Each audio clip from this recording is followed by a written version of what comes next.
نحمده ونصلي على رسوله الكريم أما بعد فأعوذ بالله من الشيطان الرجيم بسم الله الرحمن الرحيم لقد جاءكم رسول من أنفسكم عزيز عليه ما عنتم حريص عليكم بالمؤمنين رؤوف رحيم آمنت بالله صدق الله العظيم ڈرتا ہوا چلا ہوں مدینے کی طرف، ڈرتا ہوا چلا ہوں مدینے کی طرف، لرزتا لڑکھڑاتا سر کو جھکائے، گناہوں کا ہے سر پر بوجھ بھاری، گناہوں کا ہے سر پر بوجھ بھاری، پریشان ہوں اسے اب کون اٹھائے، نہیں کچھ آرزو اب واپسی کی، نہیں کچھ آرزو اب واپسی کی، وہیں رکھے خدا مدینے میں واپس نہ لائے، وہاں جا کر کہوں گا گڑ گڑا کر، سلام اس پر جو گرتوں کو اٹھائے، سلام اس پر جو سوتوں کو جگائے، سلام اس پر جو روتوں کو ہنسائے، سلام اس پر جو اجروں کو بسائے، سلام اس پر جو بچھڑوں کو ملائے، سلام اس پر جو بھوکوں کو کھلائے، سلام اس پر جو پیاسوں کو پلائے۔ میرے محترم عزیزو، دوستو اور بزرگوں، عربی کا ایک مقولہ ہے کہ الانسان عبد الاحسان، کہ انسان جو ہے وہ احسان کا بندہ ہے۔ اس بات کو ذرا اور واضح کر کے اس طرح سمجھایا کہ جبلت القلوب علی حب من احسن الیہا، کہ انسان کا جو دل ہے اس کی فطرت اللہ تعالیٰ نے ایسی بنائی ہے کہ جو اس پر احسان کرتا ہے یہ دل اس سے محبت کرنا شروع کر دیتا ہے۔ نبی کریم صلی اللہ علیہ وآلہ وسلم کے ہم پر بے شمار احسانات ہیں، اور اتنے ہیں کہ ان کا احاطہ کرنا جو ہے وہ انتہائی درجہ مشکل ہے۔ خود اللہ کا قرآن میرے دوستوں اور بزرگوں اپنے نبی کے احسانوں کا شاہد ہے کہ لقد جاءکم رسول من انفسکم عزیز علیہ ما عنتم حریص علیکم بالمؤمنین رؤوف الرحیم۔ اللہ فرماتا ہے قرآن عظیم الشان میں کہ تمہارے پاس ایسے پیغمبر تشریف لائے ہیں جو تمہاری ہی جنس میں سے ہیں، جنہیں تمہارے نقصان کی بات بہت گراں گزرتی ہے، اور جو تمہارے فائدے کے آرزو مند ہیں، اور تمہارے فائدے اور خیرخواہی کی خاص طرف ان کے دل کے اندر موجود ہے۔ میرے محترم عزیزوں، آپ صلی اللہ علیہ وسلم ہم سے بے انتہا محبت فرمایا کرتے تھے، اور آپ صلی اللہ علیہ وسلم کی ہمدردی اور آپ صلی اللہ علیہ وسلم کی دل سوزی یعنی دل کی جو تڑپ تھی اس کو الفاظوں میں بیان کرنا بہت زیادہ مشکل ہے۔ بہرحال یہ بات تو پکی ہے کہ جس طرح ماں باپ اپنی اولاد سے جسمانی تعلق کی بنیاد پر جو ہے وہ مہربانی والا معاملہ کرتے ہیں، شفقت والا معاملہ کرتے ہیں، ایسے ہی نبی کریم صلی اللہ علیہ وسلم اپنی امت سے روحانی تعلقات کی بنیاد پر شفقت اور مہربانی والا معاملہ کرنے والے تھے، اور ایسا کرنے والے تھے کہ نبی کریم صلی اللہ علیہ وسلم جب دنیا سے تشریف لے گئے تو صحابہ اکرام ان کی سیرت کے بارے میں بیان کیا کرتے تھے کہ کان رسول اللہ صلی اللہ علیہ وسلم حریص علی ہدایت الناس اجمعین، کہ نبی کریم صلی اللہ علیہ وسلم اس بات کے آرزو مند تھے کہ پوری کی پوری دنیا کے انسان ہدایت پا کر کامیاب ہونے والے بن جائیں۔ وکان رسول اللہ صلی اللہ علیہ وسلم دائم الفکر ومتواصل الاحزان ولیس فیہ راحۃ، اور نبی کریم صلی اللہ علیہ وسلم ہمیشہ جو ہے وہ فکر میں رہا کرتے تھے، غم آپ صلی اللہ علیہ وسلم کے ساتھ ملا ہوا تھا، اور آپ صلی اللہ علیہ وسلم کو جب سے نبوت اور رسالت ملی ہے اس وقت سے آپ صلی اللہ علیہ وسلم نے کبھی بھی راحت کو نہیں دیکھا تھا۔ میرے محترم عزیزو، دوستو اور بزرگوں، آپ صلی اللہ علیہ وآلہ وسلم کی قلبی تڑپ کو میں کیا بیان کروں گا۔ امی عائشہ رضی اللہ تعالی عنہ فرماتی ہیں کہ ایک شب نبی کریم صلی اللہ علیہ وسلم حجرہ مبارک کے اندر تشریف لائے، اور لانے کے بعد آتے ہی مصلی پر کھڑے ہو گئے، اور نماز میں اس آیت کو آپ صلی اللہ علیہ وسلم بار بار پڑھنے لگے کہ ان تعذبہم فانہم عبادک وان تغفر لہم فانک انت العزیز الحکیم، کہ میرے مولا اگر تو اپنے بندوں کو عذاب دے تو تیرے بندے ہیں، تجھے کون پوچھنے والا ہے، اور اگر تو معاف کر دے تو تو زبردست حکمت والا ہے۔ یہ وہ آیت ہے میرے دوستوں جو سورہ مائدہ کے اندر اللہ تعالیٰ نے بیان کی، اور اس آیت کو قیامت کے دن سیدنا عیسیٰ علیہ السلام اپنی امت کے حواریوں یعنی اپنی حواریوں کی بخشش اور نجات کے لیے پڑھ کر اللہ تعالیٰ سے مانگیں گے۔ لیکن میں قربان جاؤں نبی کریم صلی اللہ علیہ وسلم کی محبت سے کہ جس آیت کو عیسیٰ علیہ السلام قیامت کے دن پڑھیں گے، اللہ کے رسول نے ہم جیسے گناہگاروں کے لیے دنیا ہی کے اندر اس آیت کو پڑھ کر ہماری بخشش اور مغفرت کے فیصلے کروا دیے۔ ایسا کیوں تھا؟ علماء کرام فرماتے ہیں کہ نبی کریم صلی اللہ علیہ وسلم جب معراج کے موقع پر سدرۃ منتہا یعنی عرش معلیٰ پر تشریف لے گئے تو اللہ تعالیٰ نے اپنے محبوب صلی اللہ علیہ وسلم کو جنت اور جہنم دکھائی. آپ صلی اللہ علیہ وسلم نے جہنم کو دیکھا، وہاں کے عذابات کو دیکھا، وہاں کی سختیوں کو، وہاں کی فرمایا کہ جو لغزشیں تھی اور وہاں کی جو پکڑ تھی اس کو دیکھا. اور آپ صلی اللہ علیہ وسلم اس بات کو جانتے تھے کہ وَخُلِقَ الْإِنسَانُ ضَعِيفًا، کہ یہ انسان کمزور پیدا کیا گیا ہے، اس کے جسم میں اتنی طاقت نہیں ہے کہ یہ جہنم کی آگ اور اس کے عذابات کو برداشت کر سکے. اسی لیے آپ صلی اللہ علیہ وسلم کی چاہت تھی کہ میرا ایک ایک امتی جہنم سے بچ کر جنت میں جانے والا بن جائے.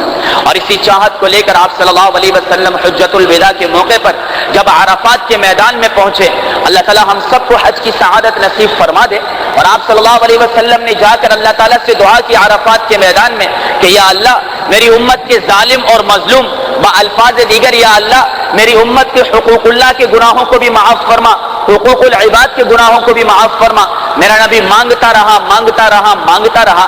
آخر کار میرے دوستوں عصر کے بعد جبرائیل امین تشریف لائے اور فرمایا یا رسول اللہ، اللہ تعالیٰ نے آپ کی دعا کو اس طریقے پہ قبول کیا کہ جتنے حقوق اللہ ہیں آپ کا جو کوئی بھی امتی حج ادا کرنے کے لیے عرفات کے میدان میں آئے گا، اللہ تعالیٰ اس کے حقوق اللہ کے تمام گناہوں کو معاف کر دے گا. لیکن حقوق العباد کے لیے بندوں سے معافی منگوانا ضروری ہوگا. میرے نبی کی بے چینی ختم نہیں ہوئی. مزدلفہ گئے، رات کو اللہ سے مانگنے لگے کہ میرے مولا تو اس بات پر قادر ہے کہ جن حقوق العباد کی حق تلفی ہوئی، جن پر ظلم ہوا، ان مظلوموں کو تو اپنی رحمت سے نواز دے اور ظالم کو بھی تو معاف فرما دے. آخر اللہ تعالیٰ نے یہ دعا بھی قبول فرمائی کہ جاؤ میرے محبوب سے جا کر کہہ دو کہ تمہارا جو کوئی بھی امتی عرفات کے میدان کے اندر آئے گا اور آ کر ہم سے معافی مانگے گا، ہم اس کے حقوق اللہ اور حقوق العباد دونوں گناہوں کو معاف کر دیں گے. سیدنا ابوبکر صدیق رضی اللہ تعالیٰ عنہ فرماتے ہیں اور عمر ابن خطاب کہ پہلے اللہ کے رسول کو روتے دیکھا پھر مسکراتے دیکھا. پوچھا یا رسول اللہ کیا وجہ ہے؟ کہ آج اللہ تعالیٰ نے میری امت کے تمام گناہوں کی معافی کا فیصلہ فرما دیا ہے. جب یہ دعا قبول ہوئی تو شیطان اپنے سر پر مٹی ڈالنے لگا، میں اسی کو دیکھ کر مسکرا رہا تھا. میرے محترم عزیز و دوستوں اور بزرگوں، آج جائیں عرفات کے میدان میں، یہ لمبی چوڑی ماؤں بہنوں کی لسٹیں، بیویوں بچوں کی لسٹیں، کاروباروں کی لسٹیں، اپنے دوستوں یاروں کی لسٹیں. یہاں تو معاملہ ایسا تھا کہ حسنین بیمار پڑ جاتے، دوائی کے لیے پیسہ کوئی نہیں ہوتا تھا. یہاں تو معاملہ ایسا تھا کہ 3 چاند گزر جاتے. امی عائشہ فرماتی ہیں گھر میں چولہا نہیں جلتا تھا. یہاں تو معاملہ ایسا تھا کہ سب سے بہترین کھانا تیل کی تلچھٹ مل کے بنایا جاتا تھا. لیکن جب مانگنے کا وقت آیا، قبولیت کا وقت آیا، تو آپ صلی اللہ علیہ وسلم نے مانگا تو میرے اور آپ جیسے گناہگاروں کی بخشش کو مانگا. نبی کریم صلی اللہ علیہ وسلم نے ایک مرتبہ صحابہ کرام سے کہا کہ اللہ تعالیٰ نے دنیا میں ہر نبی کی ایک دعا کو قبول کرنے کا وعدہ فرمایا ہے کہ ایک دعا ایسے قبول کی جائے گی کہ جیسی مانگے گا ویسی ادا کر دوں گا. صحابہ کرام بڑے بے چین ہوئے کہ ہر نبی کی ایک دعا من وعن قبول ہوگی. تو یا رسول اللہ آپ نے کیا مانگا؟ اللہ کے رسول نے فرمایا ہم نے کچھ نہیں مانگا، ہم نے اپنی دعا کو آخرت کے لیے ذخیرہ کر دیا. کل قیامت کے دن جب اللہ تعالیٰ حساب کرے گا اور میرا اگر کوئی امتی اپنی بدعمالیوں کی وجہ سے جہنم میں چلا گیا، میں اس دعا کے بدلے میں اس کو جہنم سے نکال کر جنت میں داخل کروا دوں گا. میرے محترم عزیزوں دوستوں اور بزرگوں، اس محبت پر قربان کیوں نہ جائیں کہ معراج کا موقع ہے، اللہ سے ملاقات کا وقت ہے. وہاں اللہ تعالیٰ کی ملاقات کے لیے اشتیاق کا یہ عالم ہے کہ جبرائیل امین کو کہا بس رک جا 7ویں آسمان پر. اب اوپر صرف محبوب آئے گا اور اپنے فرمایا کہ محب یعنی اللہ سے ملاقات کرے گا. جبرائیل امین بھی نیچے، صرف اللہ اور اس کا رسول آمنے سامنے کھڑے ہیں اور باتیں ہو رہی ہیں. وہاں اللہ تعالیٰ نے پوچھ لیا اور میرے محبوب کیا لے کر آیا ملاقات کے لیے؟ تو کہنے لگے التحیات للہ والصلوات وطیبات. میرے مولا میری قولی، میری جانی، میری بدنی، میری مالی عبادتیں سب تیری ذات کے لیے خاص کر کے لایا ہوں. اللہ تعالیٰ نے محبت سے فرمایا السلام علیک ایھا النبی ورحمۃ اللہ وبرکاتہ. ارے میرے محبوب میرے نبی تجھ پر سلامتی ہو، میری رحمتیں میری برکتیں نازل ہو. اب اللہ کے دیدار کا وقت، اللہ سے ملاقات کا وقت. فقیہ ابو اللیث سمرقندی رحمۃ اللہ علیہ فرماتے ہیں کہ جب اللہ تبارک و تعالیٰ کی زیارت ایک جنتی جنت میں پہلی مرتبہ کرے گا، اللہ تعالیٰ ہم سب کو نصیب فرما دے. فرمایا جب پہلی مرتبہ جنتی جنت میں اللہ تعالیٰ کو دیکھے گا تو 8 لاکھ سال تک اللہ کو دیکھتا رہے گا، ایک بار بھی پلک نہیں جھپکائے گا. اب وہ اللہ سامنے ہے اور تنہائی میں ملاقاتیں ہیں. سلامتی نبی پر جا رہی، آپ صلی اللہ علیہ وسلم نے وہاں بھی ہمیں یاد کیا اور فرمایا السلام علینا، ارے میرے مولا مجھ پر بھی سلامتی ہو، اگر تو رحمتیں ہی دے رہا ہے وعلی عباد اللہ الصالحین، اور میری امت کے نیک لوگوں پر بھی سلامتی ہو۔ اللہ تبارک و تعالیٰ کے محبوب کی اس محبت جو ہمارے ساتھ ہے اس پر قربان جائیں کہ جہاں جو مانگا مل جاتا وہاں بھی مانگا تو میرے دوستوں اور بزرگوں صرف اور صرف میری آپ کی مغفرت اور بخشش کا پروانہ مانگا۔ امام باقر رحمت اللہ علیہ جو امام جعفر صادق رحمت اللہ علیہ کے والد گرامی ہیں، ایک مرتبہ ان سے کسی نے پوچھا کہ حضرت قرآن پاک کے اندر سب سے زیادہ امید دلانے والی آیت کون سی ہے کہ جس آیت کو پڑھ کر ہم جیسے گناہگار بھی امید باندھ لیں کہ ہاں اللہ معاف کر دے گا؟ امام باقر رحمت اللہ علیہ نے فرمایا کہ سب سے زیادہ امید دلانے والی آیت ہے وَلَسَوْفَ يُعْطِيكَ رَبُّكَ فَتَرْضَىٰ، جس کے ترجمہ بنتے ہیں کہ میرے محبوب، اللہ نے اپنے محبوب صلی اللہ علیہ وسلم سے فرمایا کہ ہم تجھے اتنا دیں گے قیامت کے دن کہ تو راضی ہو جائے گا۔ پوچھنے والا بڑا حیران ہوا، کہا حضرت اپنے لیے پوچھ رہا ہوں، تاجدار مدینہ صلی اللہ علیہ وسلم کے لیے نہیں، میں اپنے لیے پوچھ رہا ہوں کہ ایسی کون سی آیت ہے جس سے مجھے بھی یہ امید لگ جائے کہ مجھ جیسے گناہگار کی معافی ہو جائے گی؟ ارے کہا بھائی ذرا ترجمہ تو سن، اللہ تعالیٰ اپنے محبوب کو فرما رہا ہے کہ ہم تجھے اتنا دیں گے کہ تو راضی ہو جائے گا۔ ارے ذرا مجھے یہ بات بتاؤ کہ جو محبوب اپنی امت سے اتنی محبت کرے اس کے سامنے اس کا کوئی امتی جہنم میں جائے کیا وہ راضی ہو سکتا ہے؟ کہ جب وہ راضی نہیں ہوگا تو اللہ تعالیٰ اس کی شفاعت پر اس امتی کو جہنم سے نکال کر جنت میں داخل کر دے گا۔ اس لیے میرے محترم عزیز و دوستوں اور بزرگوں، عشق و محبت کی داستانیں تو بہت زیادہ ہیں، احسان و نوال اور عطائیں بہت زیادہ ہیں، وقت بہت کم ہے۔ اب سوچنے کا معاملہ یہ ہے، دیکھنے کا معاملہ یہ ہے کہ وہاں تو محبت اس درجہ پہنچ چکی ہے، یہاں سے اس کا کیا جواب ملنے والا ہے؟ وہاں تو معاملہ ایسا ہے کہ امی عائشہ فرماتی ہیں کہ اللہ کے رسول میرے ساتھ لیٹے تھے، رات کا کچھ پہر گزرا، میں نے محسوس کیا کہ محبوب خدا صلی اللہ علیہ وسلم حجرے میں نہیں، میں نے ٹٹولا نہ ملے، میں بے چین ہوئی اور چادر اوڑھ کر باہر نکلی، دیکھا جنت البقیع میں کھڑے ہیں اور کھڑے ہو کر نماز میں کہہ رہے ہیں یا ربی امتی، اے اللہ میری امت پہ رحم کر، رکوع میں گئے یا ربی امتی، اے اللہ میری امت پہ رحم کر، سجدے میں گئے یا ربی امتی، اے اللہ میری امت پہ رحم کر، تشہد میں بیٹھے یا ربی امتی۔ امی عائشہ فرماتی ہے میں بڑی حیران ہوئی اور جب نماز سے فارغ ہوئے تو میں نے پوچھا این القرآن یا رسول اللہ، اے اللہ کے رسول قرآن کہاں ہے؟ نماز میں تو قرآن پڑھنا ہے، سورہ فاتحہ پڑھنی ہے، سورت میں آنی ہے، اور آپ اللہ سے امت امت امت امت کو مانگے جا رہے، هل نسیت لاجل هذه الامه، ارے کیا امت کے غم میں یا رسول اللہ آپ قرآن پڑھنا بھی بھول گئے؟ آپ صلی اللہ علیہ وسلم نے فرمایا اتعجبین یا عائشہ، اے عائشہ تجھے تعجب ہے جو میرا تعلق میری اس امت کے ساتھ ہے، اس تعلق پر تجھے تعجب ہے؟ اقول ما دمت فی حیاتی یا رب امتی، جب تک محمد کی جان میں جان ہے اس وقت تک اپنی امت کے لیے ایسا ہی مانگتا رہے گا۔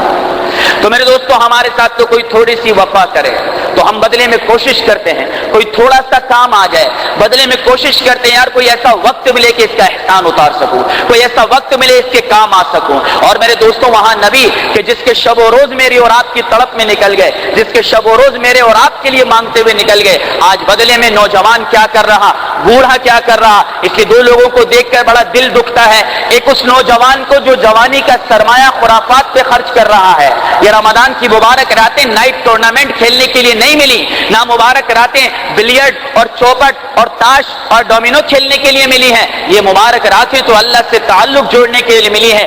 ایک اس بڈھے کو دیکھ کر بڑا دل دکھتا ہے کہ جس کی جھڑیاں پڑ گئی لیکن جھڑیاں کھینچ کھینچ کے نبی کی سنت کو اتارتا جاتا ہے کہ اب کون سی خواہش باقی رہ گئی، اب کون سی آرزو باقی رہ گئی کہ جس کے لیے تو آج بڑھاپے کی حالت میں بھی اپنے چہرے پر سنت سجانے کی فرمائے کہ تیاری نہیں کر رہا۔ ارے میرے محترم عزیزوں یقین جانیے ایک صحابی اللہ کے رسول کے سامنے بیٹھے ہیں، اللہ کا رسول دیکھ کر مسکرانے لگا، وہ صحابی بڑے حیران ہوئے، دوسرے دن آئے تو اللہ کے رسول نے دیکھ کر منہ پھیر دیا، صحابی ہیں، وہ صحابی بڑے حیران ہوئے، تو کل دیکھ کر تو چہرہ انور پر تبسم تھا، آج چہرہ انور پر ناراضگی ہے۔